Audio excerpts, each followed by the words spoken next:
할렐루야.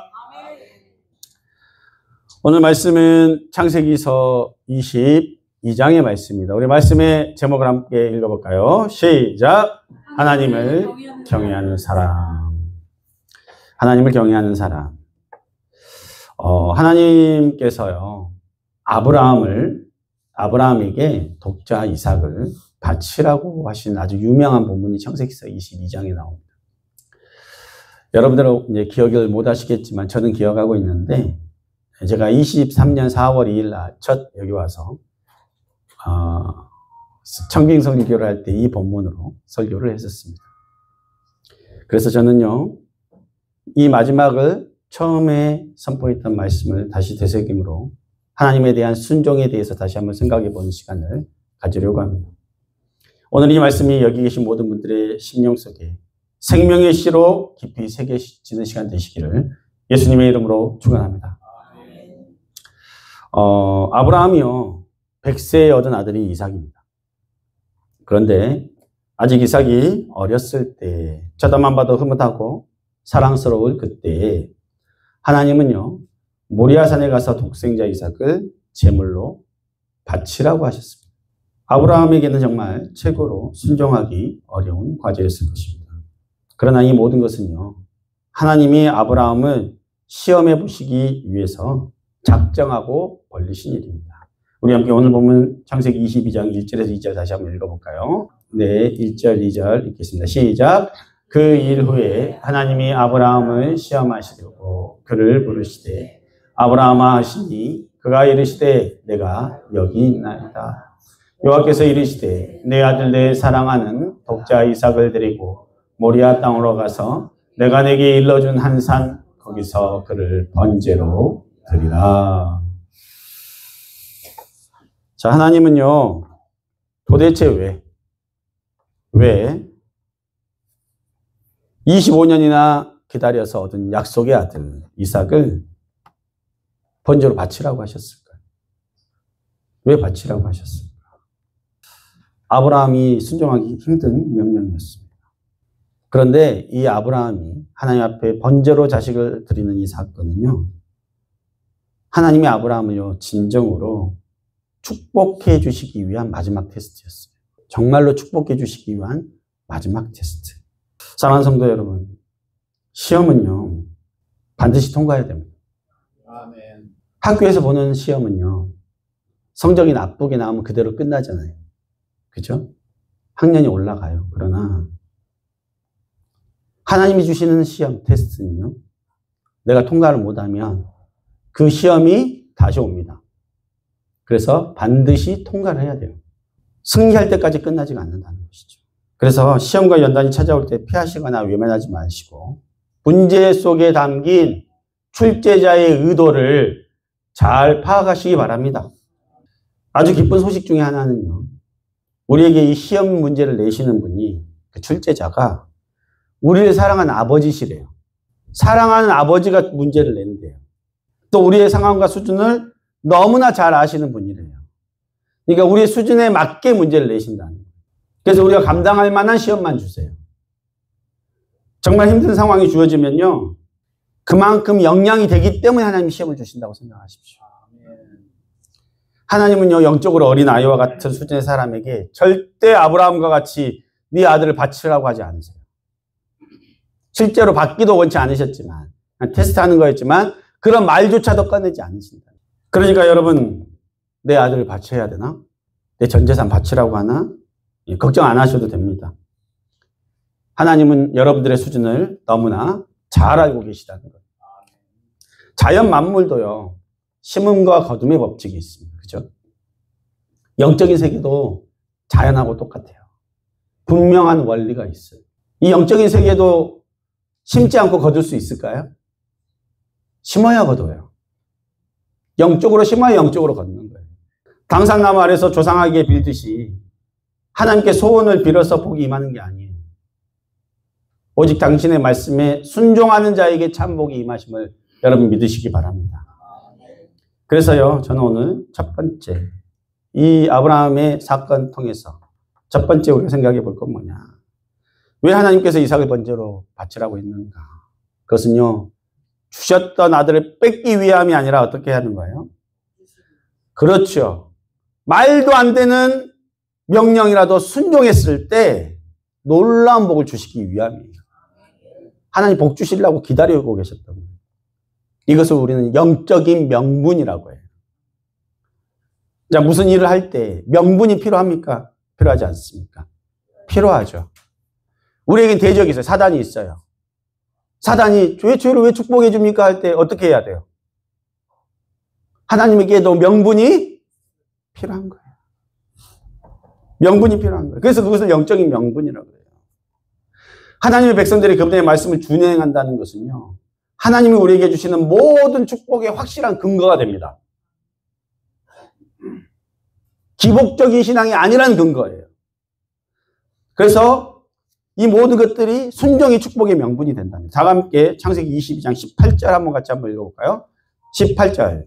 여기 앞에 화면에도 있습니다. 22장 18절. 그 뒤에 조금 내려가면 있는데 시작. 또 내 씨로 말미암아 천하 만민이 복을 받으리니 이는 내가 나의 말을 준행하였음이니라 하셨다 하니라. 이거죠. 복을 주는데 그 이유가 뭐라는 거예요? 네가 나의 말을 준행하였기 때문이다. 이게 결론이에요. 사랑하는 성도 여러분, 아브라함은요 정말로 엄청난 복을 누린 사람. 얼마나 엄청난 복을 누렸냐면 이 세상에 주된 종교가 몇 가지가 있어요. 천주교, 기독교, 이슬람교, 불교 뭐 이렇게 있잖아요. 그 중에 천주교, 유대교, 기독교, 이슬람까지 하나님을 믿는 모든 사람들에게 아브라함은 믿음의 조상입니다. 우리는 기독교만이 아니라 천주교, 유대교 다 뭐예요? 심지어는 이슬람까지 아브라함은 믿음의 조상이에요. 그래서 전 세계 인구가 81억 명인데 그 중에 55억, 60억이 존경하는 인물이 누구예요? 아브라함이에요. 전 세계에서 가장 존경하는 인물 중에 하나가, 그러니까 사람으로서 존경하는 인물 중에 하나가 누구다? 아브라함이에요. 어마어마한 사람이에요. 그런 축복을 그는 누렸어요. 복의 근원이 돼버렸어요. 그런데 이 모든 아브라함의 축복이 확정된 순간이 언제냐? 오늘이에요. 오늘. 오늘이라는 거예요. 오늘의 본문이에요. 말도 안 되고 이해도 안 되는 인신제사를 바치라는 하나님의 명령에 그는요 순종을 하죠. 모리아 산으로 가서 사랑하는 아들을 바치라는 말씀에 순종을 합니다.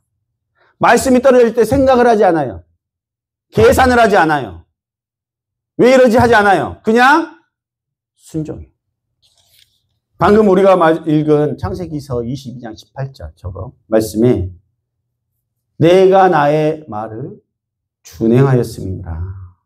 이 말씀을 여러 번 반복해서 한번 읽어볼까요? 한번 우리 읽어볼까요? 이거 한번 3번만 해볼까요? 시작. 내가 나의 말을 준행하였음이니라. 내가 나의 말을 준행하였음이니라. 내가 나의 말을 준행하였음이니라. 자, 이것을요 하가다 하듯이 읊조려 보니까 깨달음이 오는 것 같아요. 어떤 깨달음이 오냐면 하나님은요 아브라함의 이 순종이 너무나 고마웠구나라는 생각이 들었어요. 왜냐하면 얼마나 많은 사람들이 당신의 말씀을 듣지 않았습니다. 믿지도 않고 이중적인 모습으로 신앙생활하고 있으면 그냥 자기 소견에 오른 대로만 살고 있으면 하나님의 뜻대로 살아가지 않는 사람들이 너무나 많으니까 아브라함이 그렇게 순종해 줬을 때 어땠다는 거예요? 너무나 고마웠더라. 하나님은 세상의 모든 천태만상을 다 봐요. 마음속으로 여러분들이 생각하는 것까지 다 보세요. 집에서 부인하고 이불 덮고 속으로 욕하는 것과도 다 듣고 계셔. 그런데 하나님이요? 그런 이 세상에서 아브라함의 이 순종 자체를 참된 제물로 받으시고 엄청난 축복을 주신 거예요. 지금 여러분들에게 아들을 바치라고 하면 바칠 수 있을까요? 어렵다는 거예요. 사랑하는 성도 여러분, 이 아브라함이 받은 축복은요 단순히 물질의 복만이 아니었습니다. 창세기 22장 17절에 보면 제가 읽어드릴게요. 내가 내게 큰 복을 주고 내 씨가 크게 번성하여 하늘의 별과 같고 바다의 모래와 같게 하리니 내 씨가 그 대적의 성문을 차지하리라. 이게 어떤 복이냐면요. 첫 번째는요. 그냥 자손이 크게 번성할 거에 대한 복을 주셨어요. 자, 여러분 이미 아브라함이 100세가 넘었을 때는 이미 부자입니다. 아브라함에게 가진 것이 많았어요. 그런데 아브라함에게 뭐 물질을 더 준다고 그게 복이 됐겠습니까? 아니잖아요. 그런데 여러분, 어떤 게 복이냐면, 내가 받은 축복이 내 대로 끝나는 것이 아니라 나의 후대까지 이어지길 바라지 않으십니까?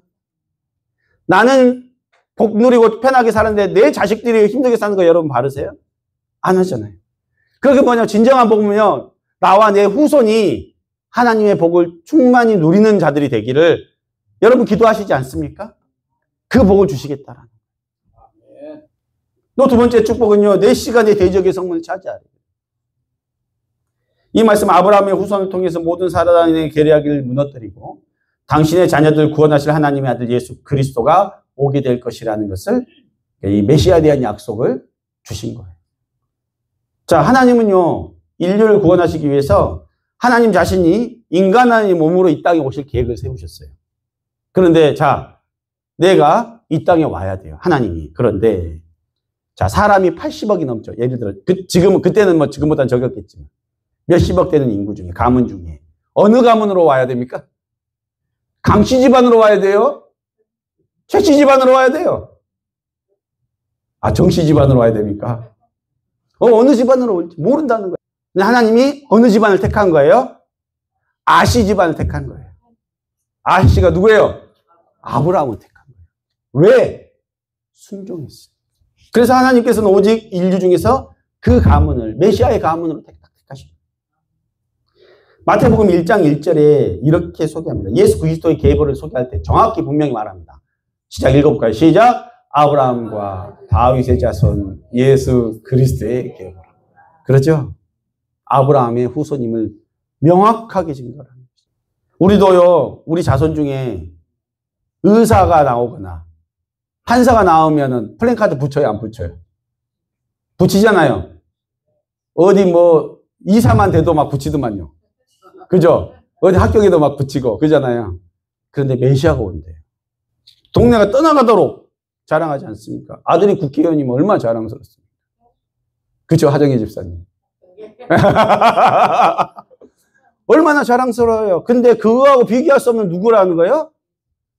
예수 그리스도 메시아가 이 땅에 오시는 그 가문으로 우리 집안을 택해버려요. 얼마나 큰 축복입니까? 근데 이 모든 것이 뭐냐면 네가 나의 말을 준행하였습니다. 그래서 이 말씀이 얼마나 중요한 말씀이며 확실한 축복의 근거가 된다는 것입니다. 하나님께서 아브라함이 이 시험을 통과하였을 때 하신 말씀이 있습니다. 뭐라고 하셨습니까? 하나님께서 아브라함이 이 시험을 통과하셨을 때 하신 말씀이 이겁니다. 창세기서 22장 12절. 뭐예요? 읽어보겠습니다. 시작. 사자가 이르시되 그 아이에게 내 손을 대지 말라. 그에게 아무 일도 하지 말라. 내가 내 아들 독자 이삭까지도 내게 아끼지 아니하였으니 내가 이제야 내가 하나님을 경외하는 줄을 아노라. 인제서 네가 나를 경외하는 줄을 아노라 한 거예요. 여러분, 사랑하는 성도 여러분, 하나님 경외하십니까? 제가 다시 한번 여쭤보겠습니다. 여러분, 하나님을 경외하십니까? 하나님을 경외하는 사람들은요, 오직 말씀에 순종하는 사람들입니다. 내 생각하고 달라도 말씀을 따라 사는 사람들이라는 거예요. 하나님이 아브라함에게 이삭을 바치라고 하지 않았다면 자기의 가장 소중한 것이 이삭이 되어버렸다는 것을 몰랐을 거예요. 하나님보다 앞서 있었다는 것은 몰랐을 거예요. 근데 하나님이 바치라고 하니까 그때 깨닫는 거예요. 아, 내가 너무 이삭에게 빠져 있었구나. 하나님 뒷전이었구나. 그때서 깨달은 거예요. 오직 우리에게 가장 소중한 것이 하나님 그분이 될 때 내가 지금 가장 소중히 여기는 것도 지킬 수 있으면 여러분 기억하시기 바랍니다. 하나님을 경외한다는 것은요, 우리들의 삶에 가장 우선순위 하나님을 둔다는 거예요. 눈에 넣어도 아프지 않을 자식보다, 내가 평생 모은 재물보다 누가 더 소중하다는 거예요? 우리 하나님이 더 소중하다라는 거예요. 저는요, 하나님을 경외한다는 이 말을 생각할 때 늘 떠오르는 장면이 있어요. 두 가지 장면이에요. 첫 번째 뭐냐. 과거에 제가 사역했던 교회에서 어떤 권사님께서 늘 헌금하실 때 뭐라고 썼냐면 이런 기도 제목을 올리셨어요. 우리 목사님은 늘 그걸 읽어주셨으니까. 하나님을 경외하는 자가 되게 하옵소서라고 늘 이렇게 감사 기도 제목 봉투에 그 쓰셨었어요. 목사님이 항상 읽어주실 때 그 권사님은 그 제목을 올려주셨기 때문에 내가 늘 기억을 했는데, 문제는 그 권사님이요, 제가 섬기던 그 교회에 네 분이 일어날 때, 이 목사님과 장로님 편으로 이렇게 나눠져 가지고 교회가 양분됐었는데, 그때 장로님 편에 서셔가지고 목사님을 너무나 힘들게 만드셨어요. 그런 과정에도 제가 이제 거기서 6년을 이렇게 봐왔는데, 그 모든 과정에서도 항상 봉투에는 뭐라고 올렸어요? 하나님을 경외하게 하소서. 그것이 늘 올랐어요. 나는 그래서 늘 그 기도 제목이 늘 생각이 나요. 경외하는 말 통해서. 그거 하나 하고, 거기가 순교지 교회였지만, 교회 내부에서 예배 드릴 때 막 소리 지르고 싸우고 막 그러고 있는데, 유리문 밖으로, 이 건너편이 기념관이었기 때문에 사람들이 막 와서 봤단 말이에요. 교회 내부에서는 막 싸우고 있고 소리 지르고 있는데, 밖에서는 순교지라고 은혜 받으려고 사람들이 보고 있었어요. 제가 그 앞에서 찬양인도 할 때, 그래서 저는 그 장면이 늘 내 마음속에 떠올라요. 얼마나 안타까운 장면입니까? 이 시대의 말씀에 순종하고 하나님을 경외하며 사는 것이 얼마나 어려운 건지 몰라요. 다 각자 자기 갈 길로 가요. 자기 뜻대로 사는 시대예요. 교회에서도 하나님의 뜻을 구하는 것보다 자기 생각, 자기 뜻을 관철하려고 해요. 힘 있는 중직자의 말이 먹히는 공교회가 아니라 사교회가 돼버렸어요. 하나님의 말씀을 생명처럼 여기면서 순종하려고 하지 않는 시대예요, 지금. 아무도 안 보는데 어때? 그냥 교회에서만 아멘 잘하면 되겠지. 그렇게 살아가는 시대라는 거예요. 이런 시대에 오직 말씀에 순종하며 사는 건 멍청해 보여요. 적당히 타협하고 눈 가리며 사는 것. 그것이 지혜로워 보여요. 그러나 우리 하나님은요, 이 시대에도 그럼에도 불구하고 당신을 경외하는 자, 나의 말을 준행하는 자 한 사람을 찾고 계십니다. 하나님의 말씀 앞에 계산하지 않는 사람, 이해가 되지 않고 순종하기 어려운 상황에서도 결국 하나님의 뜻을 따르는 사람들을 찾고 계시다는 거예요. 사무엘상 15장 22절에 사울에게 한 사무엘의 말이 있어요. 사무엘이 이렇게 얘기하죠. 자기 뜻을 고집하는 그에게. 제가 읽어드리겠습니다. 사무엘이 이르되 여호와께서 번제와 다른 제사를 그의 목소리 청종하는 것보다 좋아하심같이 좋아하시겠나이까? 다 같이 읽어보시겠습니다. 시작. 순종이 제사보다 낫고 듣는 것이 순양이 기름보다 나은. 여러분, 하나님이 구약시대에만 순종이 제사보다 낫다고 말씀하셨을까요? 지금은 신약시대이니 그 마음이 변하신 것 같습니까? 아니래요. 아브라함을 축복하시고 그에게 말씀하시던 하나님은 지금도 살아계십니다. 지금도 하나님은요, 당신의 지시에 따라 산꼭대기에 방줄 지었던 노아 같은 사람 찾고 계십니다. 세관에서도 돈도 많이 벌고 있고 안정적으로 살고 있던 세리마태가 하나님의 부르심을 받고 다 버리고 쫓아갔던 것, 그 사람 찾고 있다라. 마태의 그 결단을 따르는 사람 오늘도 기다리고 계시는 거예요. 자신의 생활비 전비인 두렵던 하나님께 드렸던 과부와 같은 사람, 예수님의 머리에 향유옥과 부어드렸던 마리아와 같은 사람, 그런 순종의 사람들 하나님 지금도 찾고 계시다니까. 이 가마골 조능교회 성도님들도 이와 같이 하나님이 찾으신 순종의 사람들이 되시기를 예수님의 이름으로 축원합니다. 두 번째로는요, 이삭을 번제로 바치라고 하셨던 이유. 두 번째 이유는 이거예요. 시작. 하나님을 믿고 따르는 이유. 하나님을 믿고 따르는 이유를 분명히 확인해 주시기 위하십니다. 자, 여러분, 사랑하는 성도 여러분, 하나님을 경외한다라는 것은요, 어떤 의미냐면 존경함과 두려움이 함께 있는 거예요. 존경심과 두려움이 함께 있는 마음이 경외하는 마음. 하나님을 경외하는 마음이 인간이 가장 근본이 되는 목적 중에 하나예요. 그 경외하는 것. 아브라함에게 있어서 지금까지 하나님의 말씀에 순종하고 25년을 기다리고 헌신한 모든 실적이 있어요. 이미 자기의 한계에 있어. 그럼에도 불구하고 하나님은 모리아산의 순종 사건을 보신 이후에야 이제야 네가 나를 경외하는 줄 안다라고 얘기를 하셨어요. 내게 있는 권리, 내게 있는 힘, 내게 있는 결정권, 내려놓을 수 있을 때, 그래서 하나님 손에 맡겨드릴 때, 이제야 네가 나를 경외하는 줄 알겠다라고 하신 거예요. 이것은 이 선물 때문에 복을 받으려고 하나님의 믿고 따른 사람이 있을 수도 있다라는 또 다른 의미이기도 한다는 거예요. 만약 아브라함이요, 자기가 그토록 바라고 기다리던 자식을 얻는 것이 목적이었으면 100세의 이삭을 얻었음으로 말미암아 하나님과 거리 관계가 끝나야 돼요. 그잖아요. 그게 목적이었으면 100세의 아들 얻었으면 끝나야 돼. 하나님 이미 자식 두셨는데 무슨 모리아산에서 자식을 받습니까? 이미 이제 거리 관계 끝났습니다. 이렇게 돼요. 더 이상 하나님께 구하고 순종할 필요가 없는 것이죠. 아니면 이랬을 수도 있죠. 다른 조건을 내걸었을 수도 있죠. 그러나 아브라함은 그렇게 하지 않았다는 거예요. 이렇게 해주시면 순종하겠습니다. 그러지 않았다는 거예요. 그런 신앙은 하나님을 경외하는 신앙이 아니라는 것입니다. 우리 자식들 중에서도 그런 분들 있죠. 물려줄 재산 다 물려주고 나면 어때요? 부모님을 도외시하거나 외면하는 자식들이 있다. 더 이상 부모님으로부터 나올 것이 없다고 생각하는 것이죠.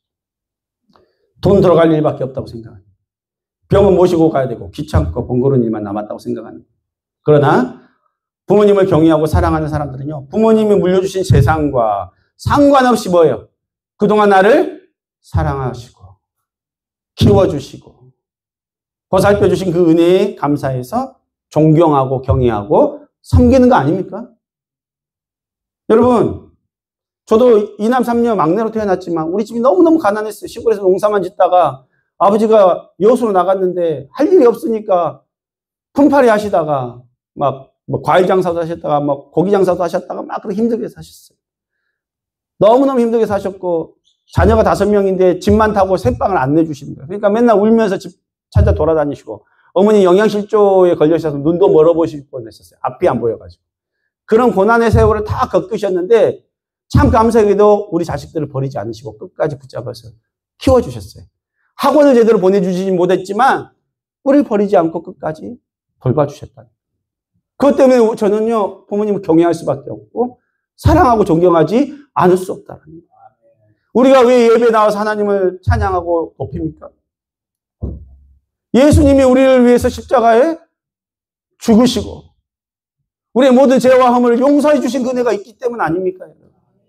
그것 때문에 경외하는 거예요. 그것 때문에 순종하는 거예요. 그것 때문에 예배 드리는 거예요.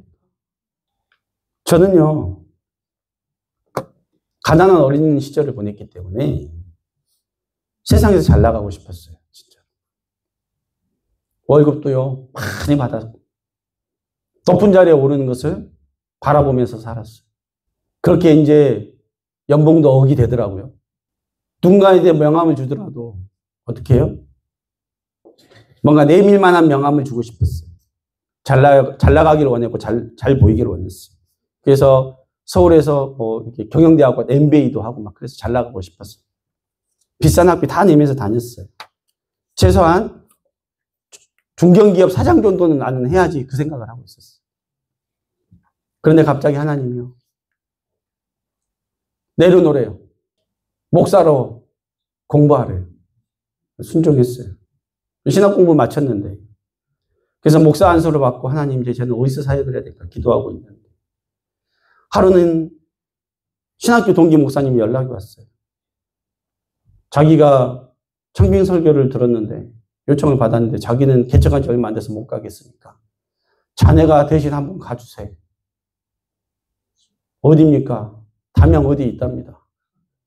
그래가지고 제가 작년 4월 2일 날 대타로 여기 청빙 설교를 갔어요. 급하게 준비했던 설교기 때문에 별로 은혜도 안 됐을 텐데 설교 마치고 났는데 내가 마치고 여기서 내려가는데 나 아직도 기억나. 그중에 분명히 머리가 하얀 분이 있으셨어. 아마 허권사님인 것 같아요. 그러니까 여기서 내가 딱 나갔는데 다 일어서 갖고 막 저 손을 잡는 거예요. 너무 좋다고 막 그러시는 거예요. 막 간절한 눈빛으로 나를 바라봐요. 겁나 부담됐어요. 그래서 여기서 나가는데 겁나게 부담되더라고요. 저는 아직 젊고 애들도 어리고 저도 꿈도 많고 하고 싶은 일도 많은데 어떻게 가막골에 들어올 수 있어? 저 불가능하다고 생각했었어요. 그런데 무릎 꿇고 기도하니까 하나님 가요. 그래서 저 순종했어요. 순종하고 들어왔어요. 그래서 조건에 대해서 따로 여기서 제시하는 조건에 하나도 보탠 것이 하나도 없어요. 조건을 얘기할 수 있고 이거는 어떻다 저떻다 얘기했으면 조건 보태지 않았어요. 그때 저기 식당에서 12분 중직자들 모여갖고 간담회인가 뭔가 할 때 제가 거기서 무슨 조건을 얘기한 게 있었습니까? 여러분들이 증인이잖아요. 한마디도 조건을 안 달았어요. 그리고 하나님 뜻에 순종해서 그냥 왔어요. 그리고 다시 하나님의 말씀에 인도하심을 따라서 저는 이제는 담임 목사에서 부목사로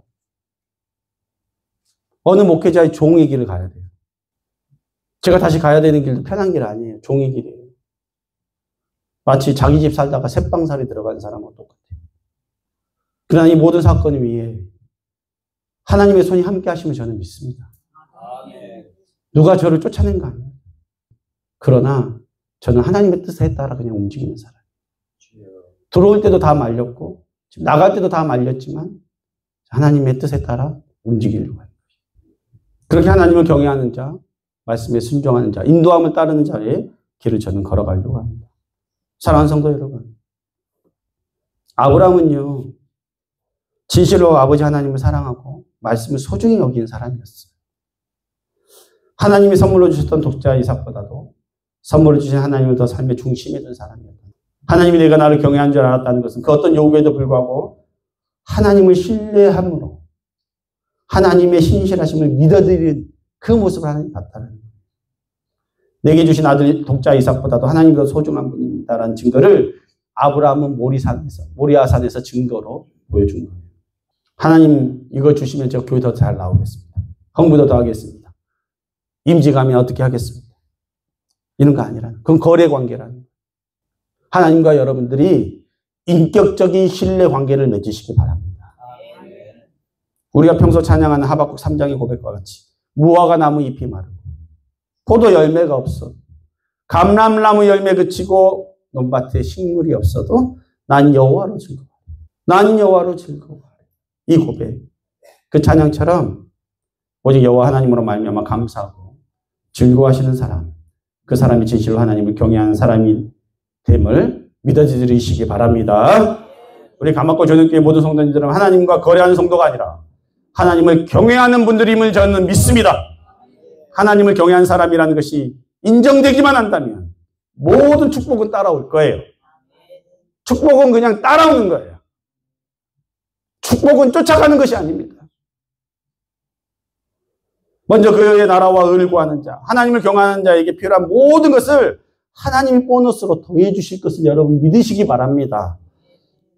첫째도 오직 하나님, 둘째는 주의 몸된 교회, 셋째는 오직 하나님의 말씀에 순종하는 성도, 하나님을 참으로 경외하는 분들이 되심으로 말미암아 주의 크신 복을 누리시는 모든 성도님들이 되시기를 예수님의 이름으로 축원합니다.